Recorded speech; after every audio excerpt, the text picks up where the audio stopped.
Good morning. I'm Amber Scott, your Director of Religious Exploration, and my pronouns are she, they. Welcome to the First Unitarian Universalist Church of Columbus. I applaud you for getting up after daylight savings time and the snow. We are gathered here on the ancestral lands of the Adena, Hopewell, Wyandotte, Miami, Seneca, Erie, and Cayuga people. Let us pledge to remember and learn from this history.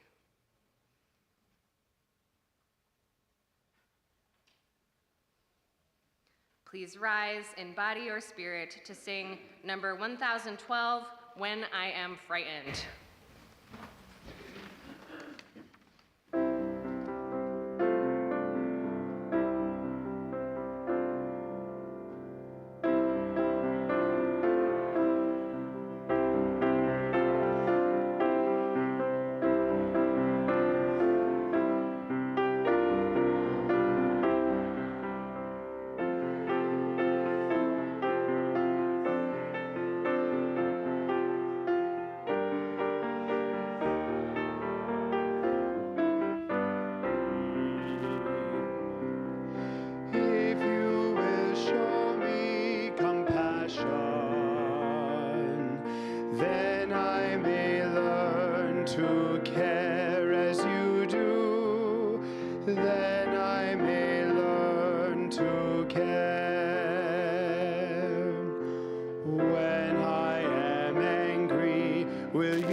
When I am lonely,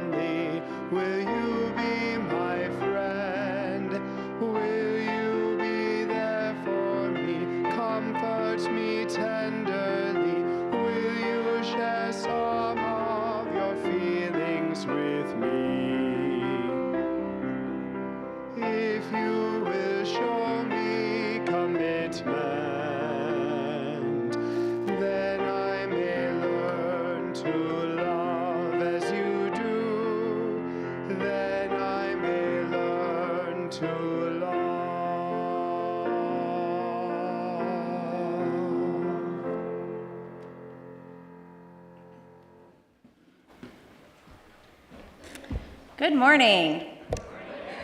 I'm Cindy Wicker. I am happy to serve this congregation as a member of the board of trustees, excuse me. My pronouns are she, her. Let me flip my pages. Hold on one second. Welcome to First to You. Whether you are joining us online or in person, and whether you are a new face or a familiar one, we are glad you are here. If this is your first visit, please stop by the welcome table out in the gallery for our first-time visitor gift. Everyone, please let us know you are here today by scanning the QR code on your order of service or on the screen. Here you can check in, find our order of service, the Joys and Sorrows form, and our donation page. And next, we have a message from Rummage Sale Team.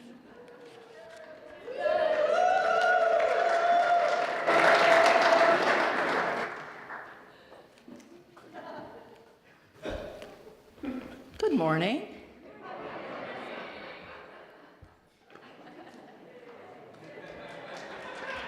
So, hi everybody. I'm Sue Farnlocker.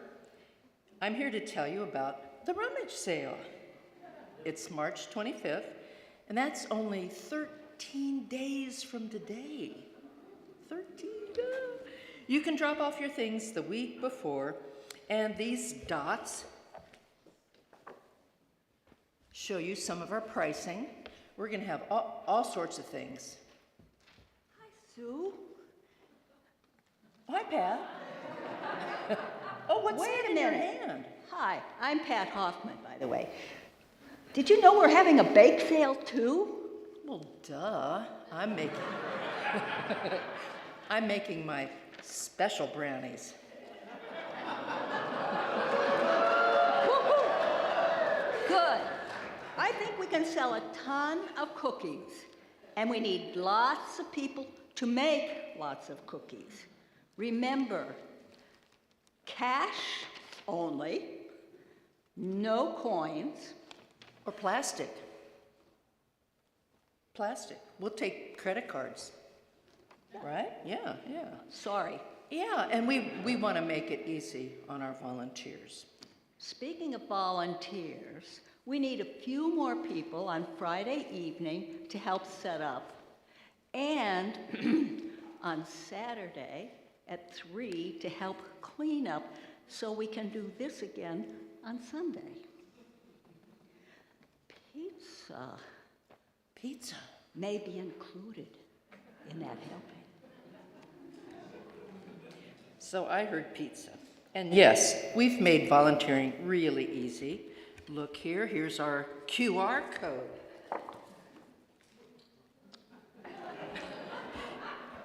And that links you to the sign-up form. And I have 4x6 cards. If there's anybody here who wants to donate, this will make it easy, especially if you're like me and don't like computers. This is the old-fashioned way. To sign up, to volunteer. To volunteer. Yeah. Or to donate. Or to just help us out.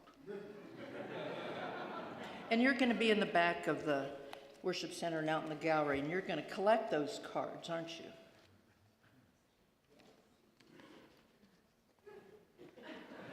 You didn't give me my cue line. Okay, so if you're new here, volunteering would be a really good way to get to know us. And your donations can be dropped off the week before the sale itself because we don't have enough storage room. So before the sale, no stuffed animals, sorry, and no adult clothes. Sue, does that mean the adult volunteers are in the buff?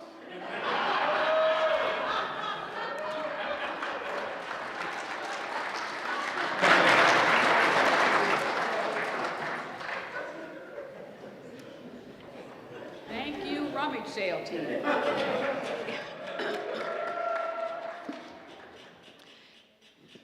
Now is the time to submit your joys and sorrows.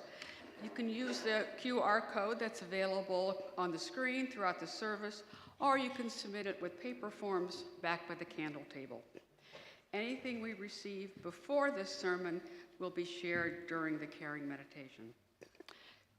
And we would now like to invite any children who want to help bring in the light to meet Amber out in the gallery. Everyone else, let's stay centered as we listen to this morning's prelude.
And it's now time for the children to bring in the light.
Our chalice lighting words this morning are from Sarah C. Stewart.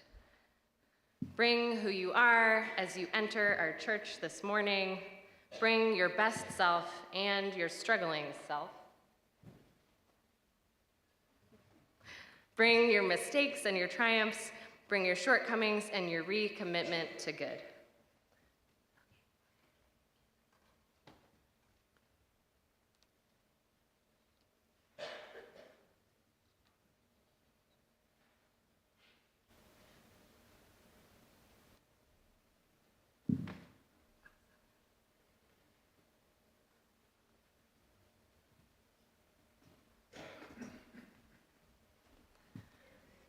Thank you, June, for your help lighting our chalice.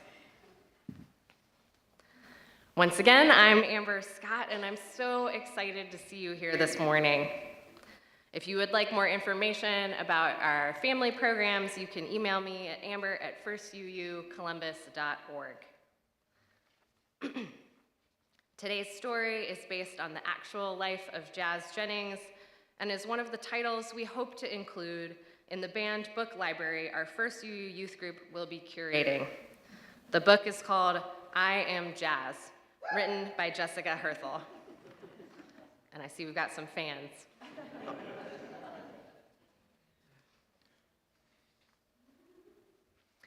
I am jazz. For as long as I could remember, my favorite color has been pink. My second favorite color is silver, and my third favorite color is green. Here are some of my other favorite things: dancing, singing, backflips, drawing, soccer, swimming, makeup, and pretending I'm a pop star. Most of all, I love mermaids. Sometimes I even wear a mermaid tail in the pool. My best friends are Samantha and Casey. We always have fun together. We like high heels and princess gowns, or cartwheels and trampolines. But I'm not exactly like Samantha and Casey. I have a girl brain, but a boy body. This is called transgender. I was born this way. When I was very little and my mom would say, "You're such a good boy," I would say, "No, Mama, good girl." At first, my family was confused. They'd always thought of me as a boy. As I got a little older, I hardly ever played with trucks or tools or superheroes, only princesses and mermaid costumes. My brothers told me this was girl stuff. I kept right on playing. My sister says I was always talking to her about my girl thoughts and my girl dreams, and how one day I would be a beautiful lady. She would giggle and say, "You're funny, kid." Sometimes my parents let me wear my sister's dresses around the house, but whenever we went out, I had to put on my boy clothes again. This made me mad. Still, I never gave up trying to convince them. Pretending I was a boy felt like telling a lie.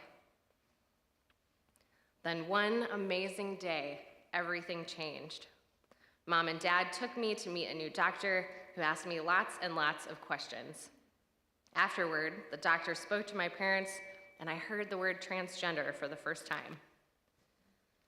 That night at bedtime, my parents both hugged me and said, "We understand now. Be who you are. We love you no matter what." This made me smile and smile and smile. Mom and Dad told me I could start wearing girl clothes to school and grow my hair long. They even let me change my name to Jazz. Being Jazz felt much more like being me. Mom said that being Jazz would make me different from the other kids at school, but that being different is okay. What's important, she said, is that I'm happy with who I am. Being Jazz caused some other people to be confused too, like the teachers at school. At the beginning of the year, they wanted me to use the boys' bathroom and play on the boys' team in gym class, but that didn't feel normal to me at all. I was so happy when the teachers changed their minds. I can't imagine not playing on the same team as Casey and Samantha.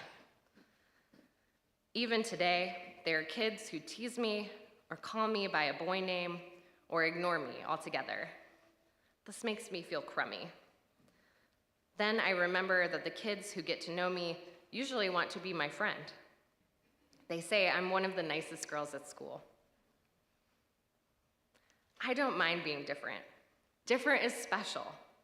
I think what matters most is what a person is like inside. And inside, I am happy. I am having fun. I am proud. I am Jazz. The end.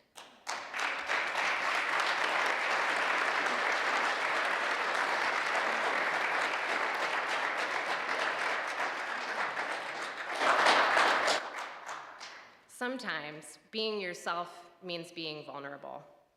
Safe and welcoming spaces are part of what makes this vulnerability possible. As we work to be welcoming within our congregation and to protect trans and queer children everywhere, remember that kindness starts with you. Treating each other well is part of our sacred work as Unitarian Universalists. Our generosity of spirit is a gift that allows others to bring their best selves to the table. Thank you for your help making room for others to bloom. I now invite the congregation to form a sheltering arc of love as we sing our young people back to their families and out to class.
That was beautiful. Thank you, Chalice Choir. Good morning. I'm Reverend Kelly McNeil, and my pronouns are she, her, and it is my honor to serve this congregation as your minister of congregational life. Our reading this morning is entitled Grace Meets Us Where We Are by Reverend Gretchen Haley. There is nothing you need to bring with you to be welcome here. No right beliefs or proof of citizenship, no eternal optimism or clarity of conviction, no boundless courage or endless expertise. You do not need to know what brought you here or how you will solve that problem you are turning over and over and over in your mind.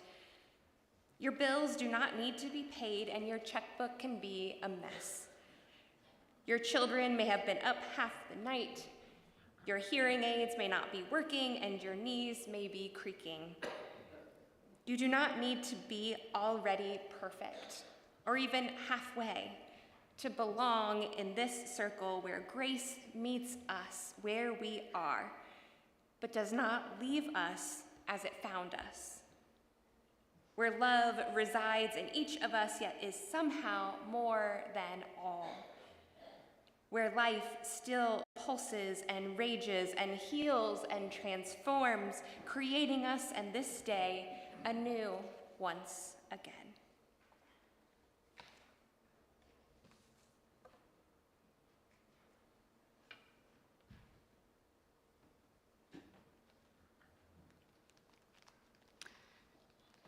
In March, we are sharing our offering with Bottoms Up Diaper Bank. Did you know that 1 in 3 families in the U.S. struggle to afford diapers for their children? The average baby needs 6 to 10 diapers per day, but many low-income families, this basic necessity can be out of reach.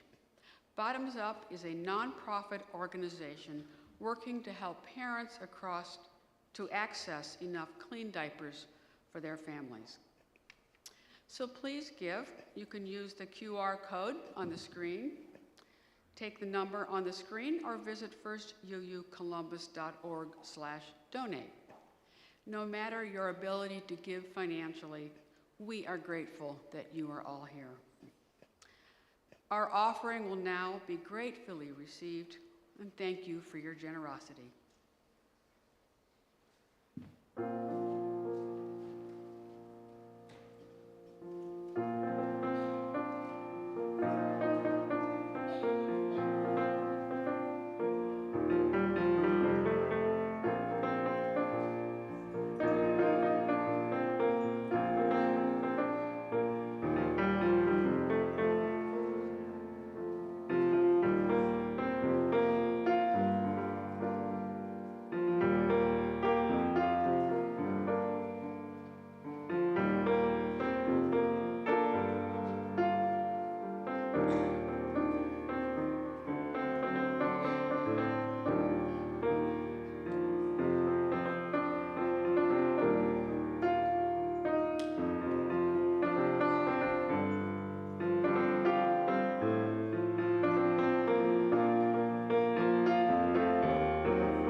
Nathan, when I saw that you had selected a piece from Encanto, I got very, very excited. And of course, that was beautiful, so thank you. All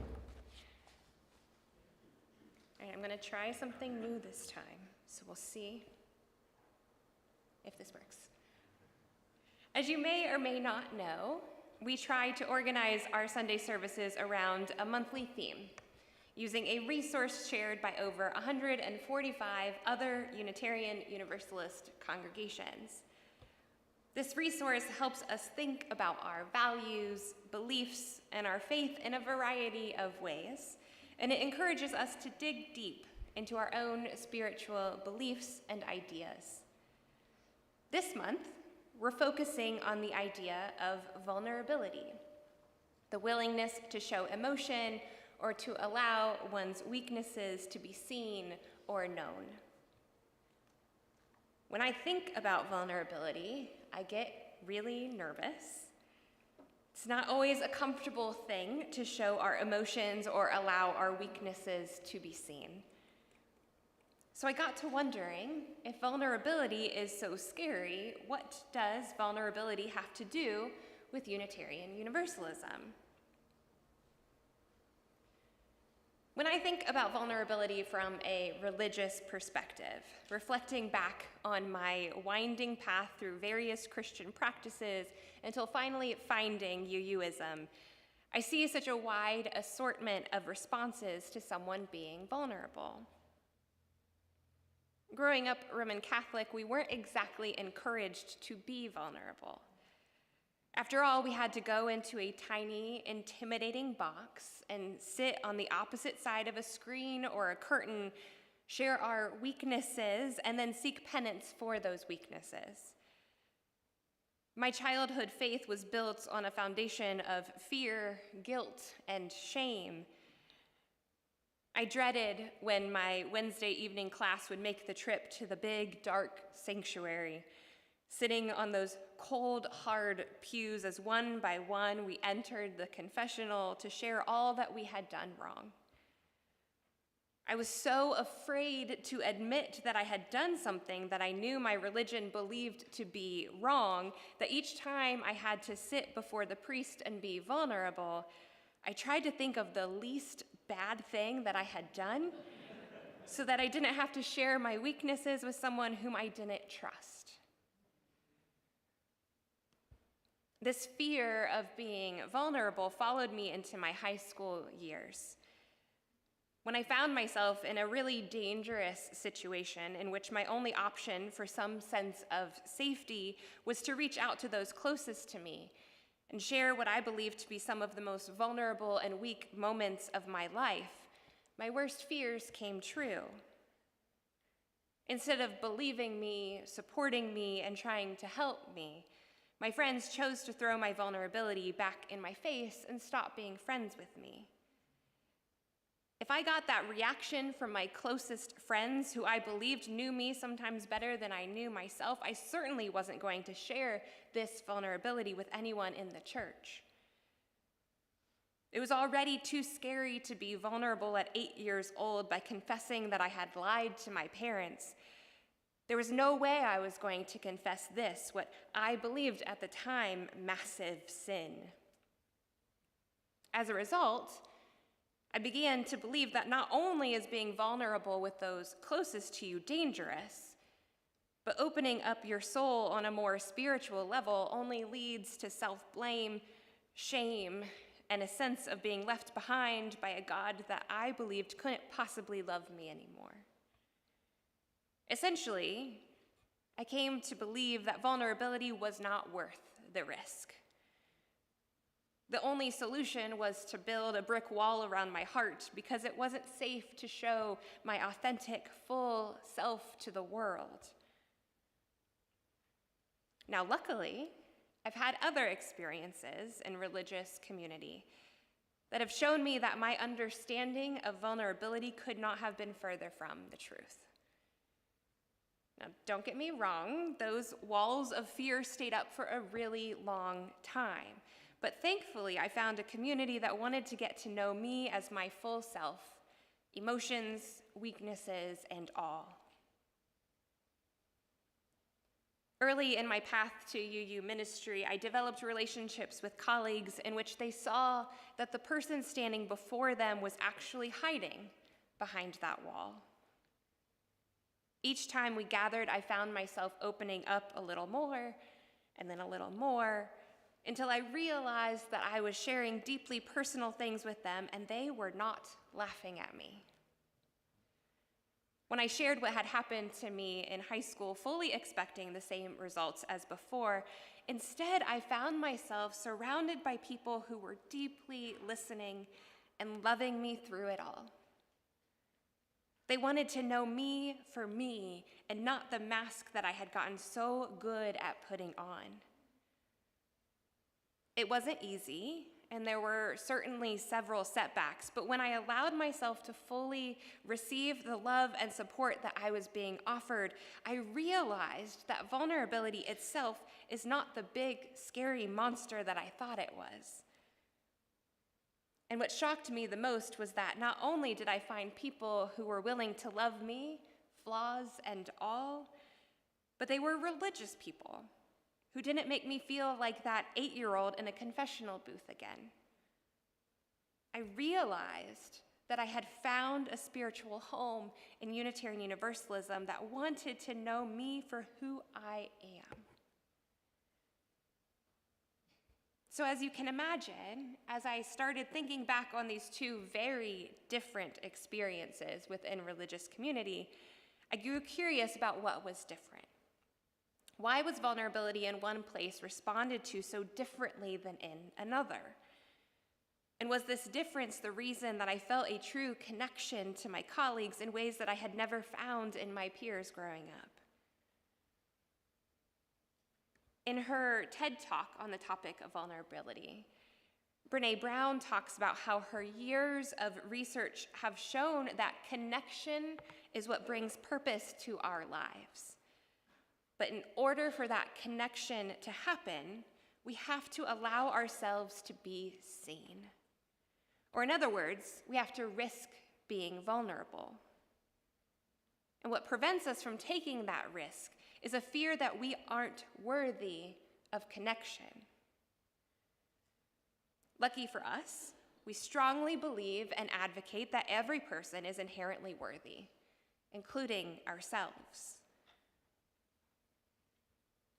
Do you ever have that moment when you're talking to a friend or a loved one and they ask you what you would say to a friend who is talking about themselves the way you are talking about yourself? I really hate getting that question. Because what they're really asking you is, do you see yourself as worthy? It's so much easier to see that worthiness in others. It's super hard to see that in yourself. It puts you in a really vulnerable position to be your authentic self with yourself. So I return to my original question. What makes my experience of being vulnerable within a UU context different from my experiences of being vulnerable in other religious contexts? I believe it's because my colleagues made space for me to develop trust and feel safe, even when I wasn't sure that I was worthy of that level of connection. They provided space for me to say, this is me in all of my perfect imperfectness. This is what I've been through. This is what I have experienced. Do you still love me, knowing that I am not the mask that I have been wearing? That is what religious community is. We live in a world that does not encourage vulnerability. By showing vulnerability, we often open ourselves up to the risk of being taken advantage of. In sharing our emotions and our weaknesses, we provide space for someone to seize on those things to get ahead of us, maybe leapfrog us in getting a promotion, or use our weaknesses to bully or harass us. Our society has placed value on getting ahead over making real, authentic connections. And I don't know about you, but when I come to church, I hope to be a part of a community that does the complete opposite. that provides space where I feel like I can trust others enough to let my guard down, to share my deepest hopes and fears in ways that help me to find community and acceptance, to help me see my inherent worthiness. But communities don't become these safe places to be truly and deeply authentic just because we want them to. It takes a lot of work, collectively and individually, in order for someone to feel that it is safe for them to come into our community and be willing to let go of who they thought they should be in order to be who they truly are. Desiring to be this space is not enough. We have to look into every corner, every nook and cranny, and see if the community we have built here is willing to accept one another, to tell our stories of who we are with our whole heart. We have to explore our committees and teams, our small groups and classes, our choirs and our dances, and ask ourselves if we have created that space for not only new people, but for all of us to be authentically ourselves. Because if connection is truly what brings purpose to our lives, how do we foster space for those connections to grow and flourish? In any church's story, there are numerous times in which we approach forks in the road, where we have to decide who we want to be, how we want to move forward. Whether that be in deciding whether or not we want our minister to go down to Selma when Martin Luther King Jr. called, or whether we want to add on to our building to provide space for growth, or if we want to embrace transition and try something new or go back to the status quo. No matter what path we choose, at the core of the decision has to be, who do we want to be? Are we a space that embraces the opportunity to be vulnerable, allowing all of those in our community feel like they can be themselves no matter how scary that might be? Or do we want to be a religious community in which people feel the need to hide themselves behind a mask in order to fit in? I'm pretty sure I know the answer. I see it every time we rally around each other when times are hard. How we show up to celebrate the achievements in one another's lives. How we find quiet little corners even in the busyness and noise of a Sunday morning so that we can hear one another's stories.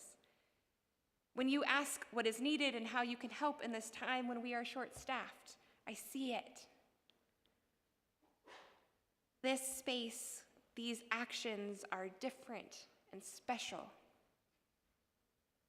We aim to be a place where vulnerability is seen as a strength, an asset that leads us toward deeper connections and relationships, where we encourage one another, challenge one another, lean on one another, and find grace for one another. Vulnerability for vulnerability's sake is not the goal. The relationships built and community found because of our ability to be vulnerable with one another is the goal. I hope that we can take this month, this time of transition for our community, to continue to explore what doors open for us when we prioritize living in the uncomfortable and risky world of vulnerability. Do we fear vulnerability, hiding behind a mask because we are afraid of what others will think of our true, authentic selves? Or do we embrace it and find the inherent worthiness within ourselves and others? This has to be our priority and our focus. We have to dig deep and figure out for ourselves what we need in order to be in a space to form deeper connections and relationships with one another. And then figure out how to institutionalize those needs so that everyone who walks through those doors feels like this is a place where we can let our guard down and not be taken advantage of. Vulnerability leads to deeper, richer, more full relationships in which we can explore together some of life's most difficult, exciting, crazy, illuminating experiences. That's the community that our ancestors believed in, and that's the community we are called to be today and every day. A place that views weakness not as something to hide away and be ashamed of, but something that opens us up to be humans who give and receive love, care, and support. People who put relationships above pettiness and shame. To conclude, I want to leave you with these words from Brené Brown. Words that seek to encourage us to be the type of community that values vulnerability. There is no greater threat to the critics and cynics and fear-mongers than those of us who are willing to fall because we have learned how to rise. With skinned knees and bruised hearts, we choose owning our stories of struggle over hiding, over hustling, over pretending. When we deny our stories, they define us. When we run from struggle, we are never free. So we turn toward truth and look it in the eye. We will not be characters in our stories, not villains, not victims, not even heroes. We are the authors of our lives. We write our own daring endings. We craft love from heartbreak, compassion from shame, grace from disappointment, courage from failure. Showing up is our power. Story is our way home. Truth is our song. We are the brave and brokenhearted. We are rising strong. Amen. Blessed be, and may it ever be so.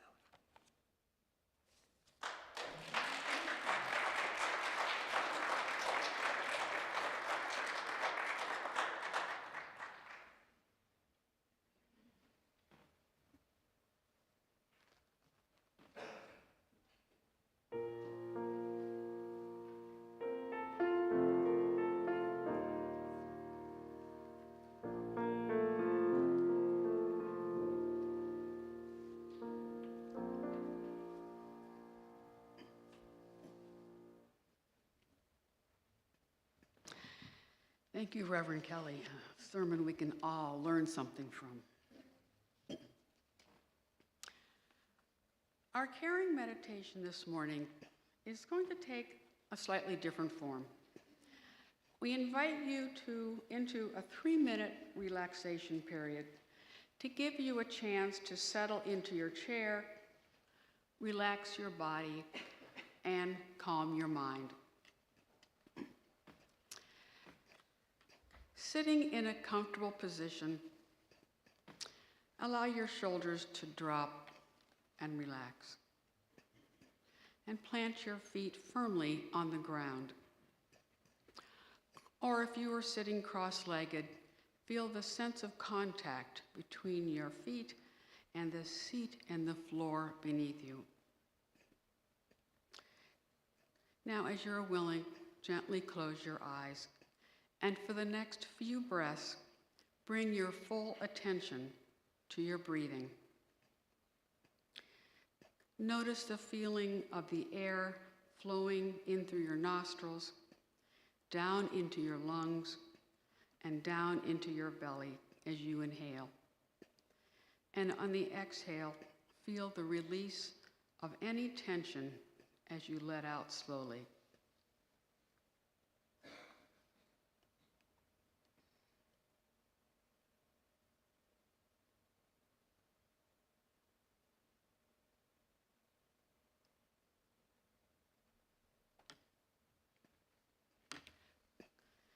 Now imagine that you are sitting by the side of a gently flowing stream. This might be a stream that you know, or it might be something you create in your mind using your imagination. There might be a light breeze flowing as you sit here, dappling light glistening on the water, and soft green grass beneath you. Imagine that stream however you like. It's your imagination.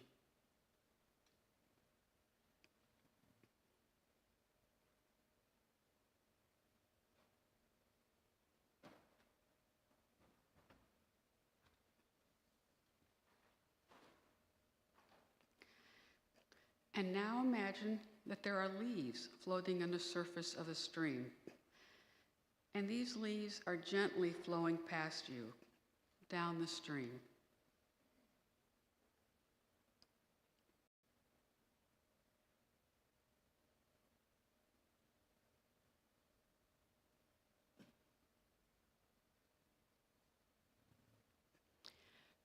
For the next few minutes, see if you can take every thought that pops into your head and place it on that leaf.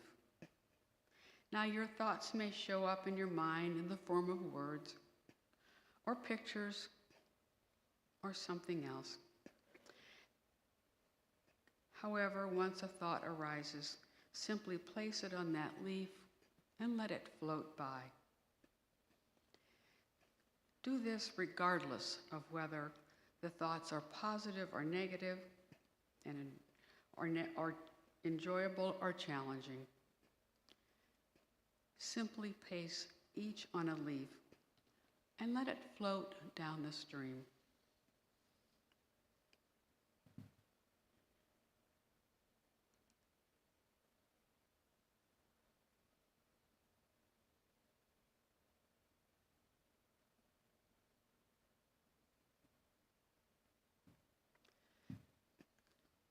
If you notice that your thoughts stop momentarily, just continue to watch the stream. Sooner or later, your thoughts will start up again.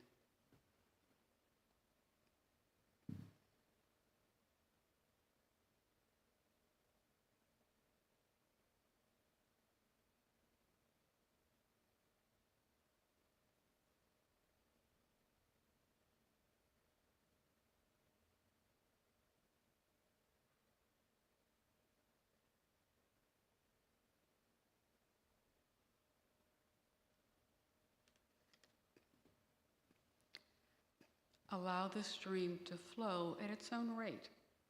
There is no need to try to speed it up. The aim here is not to wash the leaves away. The aim is to allow them to come and go in their own time. To just sit and watch.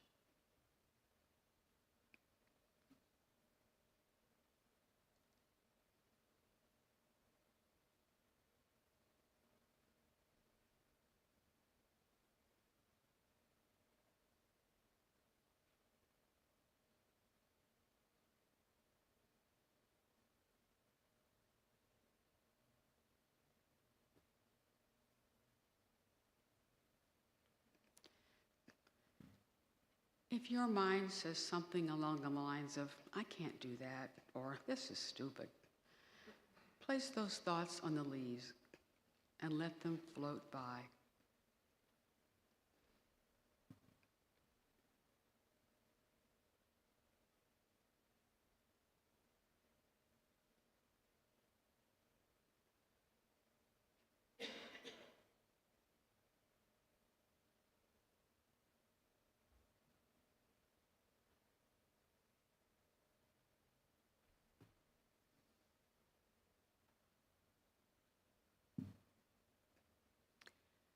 If a leaf gets stuck, let it hang around. There's no need to force it to float away. Simply sit and watch, as sooner or later another leaf will come along and give it the nudge it needs.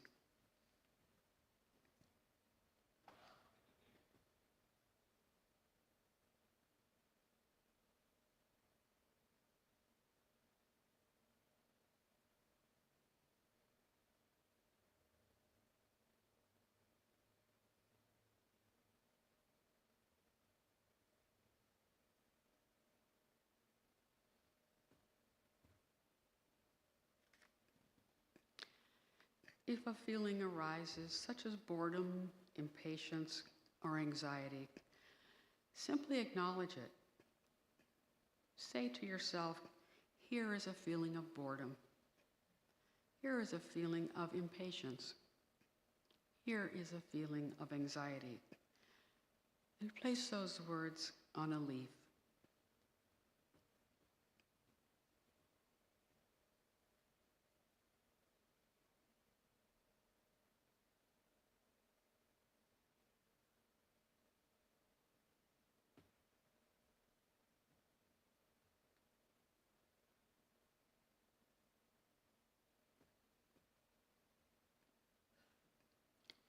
Now, from time to time, your thoughts will hook you, and you will lose track of the exercise. This is normal as our attention naturally wanders, and it will happen again and again. As soon as you realize this is happening, simply come back to your stream.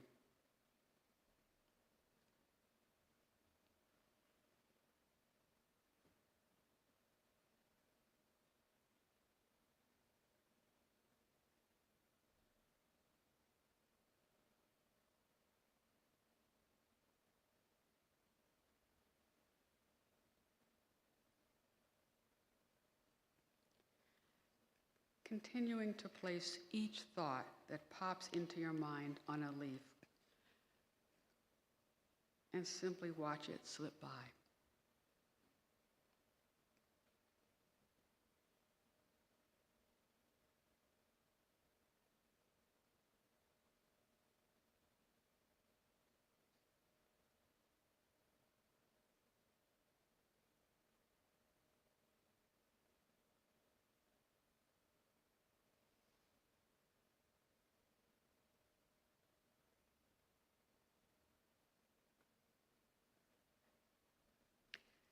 Again and again, your thoughts will hook you.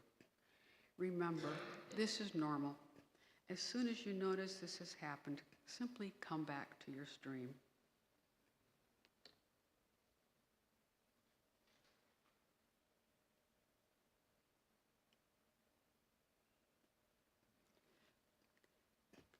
Now begin to let go of your imagined stream and bring your attention back to where you are, still with your eyes closed.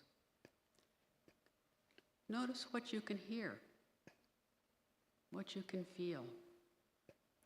You might like to take several breaths while you sit quietly, holding on to this sense of presence and spaciousness from thinking.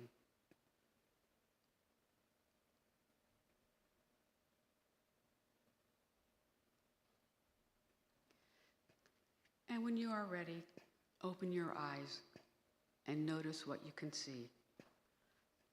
Look around to ground yourself here in this space.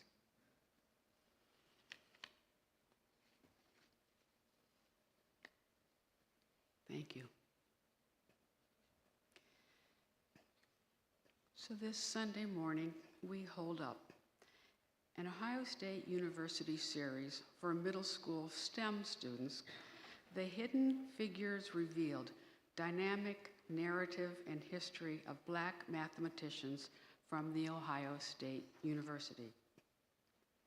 This educational series is the first comprehensive study by Black mathematicians in a single U.S. institution. Leading this workshop was Rathany A.C. Edmonds, an ascending postdoc researcher in mathematics at OSU, and her colleagues Hannah McDavid and Thomas Weigel, along with Guy Hogan, the third Black individual to earn a doctorate in mathematics at OSU. May Black lives truly matter. We celebrate Women's History Month by honoring the historic contributions of extraordinary women changemakers and all women's contributions everywhere, striving to smash that glass ceiling. Among them, Janet Yellen made history at the Treasury in December when dollar bills began featuring her signature, the first time a woman's signature appeared on U.S. banknotes. In addition, the bills were also signed for the first time by Marilyn Mallerbaugh, a Native American and treasurer of the United States. May women across the globe continue to be empowered.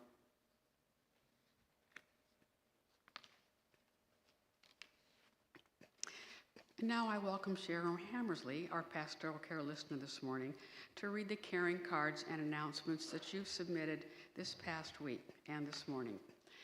And as a reminder, any caring cards submitted after 4 p.m. on Saturday will be read the following Sunday, except for those submitted during the service.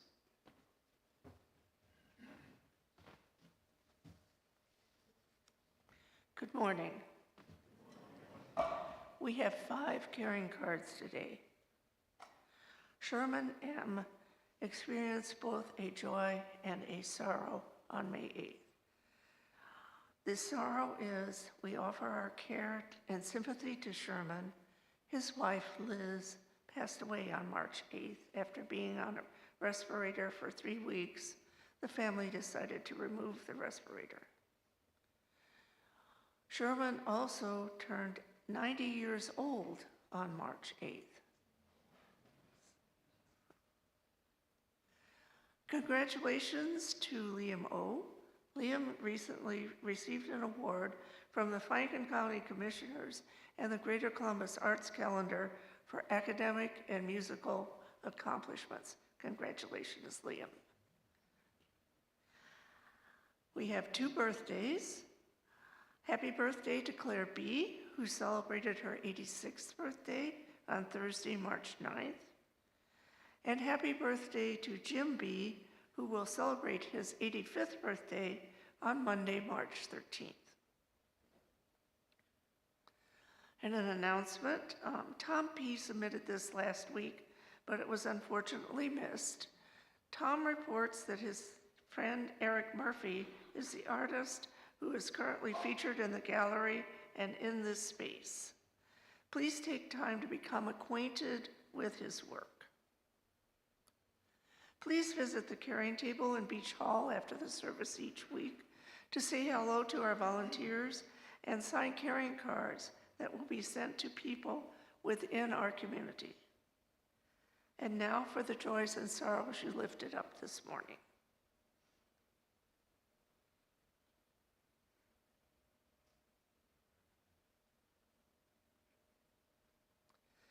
Shirley L. and Chris E. will be celebrating 43 years of together on March 15th. Congratulations.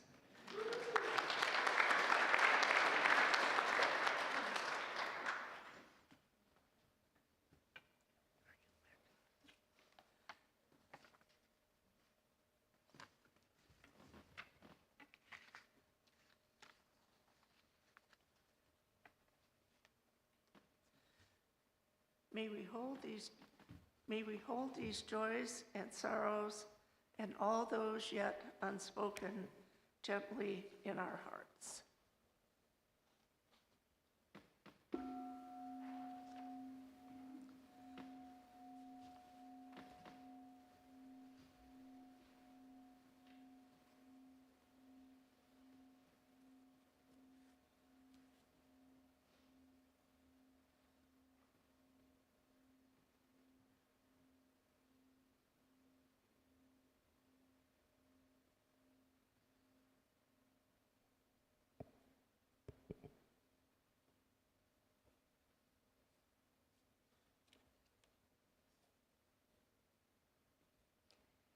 Thank you all for this beautiful display of vulnerability that we do every single week in sharing our joys and sorrows.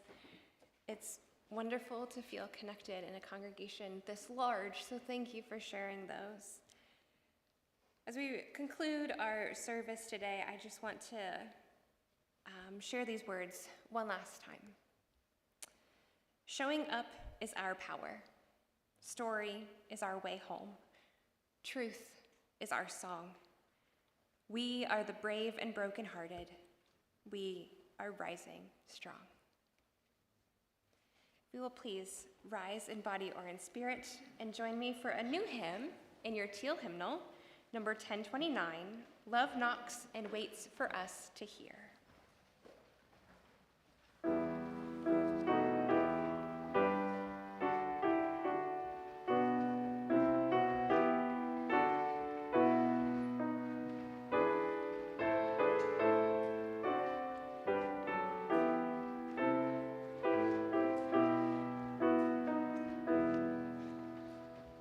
Love knocks and waits for us to hear, to open and invite. Love longs to quiet every fear and seeks to set things right. Love offers life in spite of foes who threaten and condemn. Embracing enemies, love goes the second mile with them. Love comes to heal the broken heart, to ease the troubled mind. Without a word, love bids us start to ask and seek and find. Love knocks and enters at the sound of welcome from within. Love sings and dances all around and feels new life begin.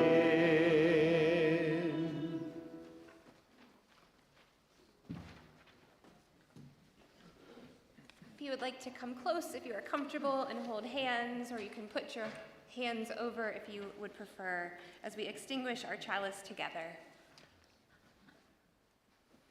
We extinguish this flame, but not the light of vision. As we go forth, let us heal and transform ourselves and our world through reason and love.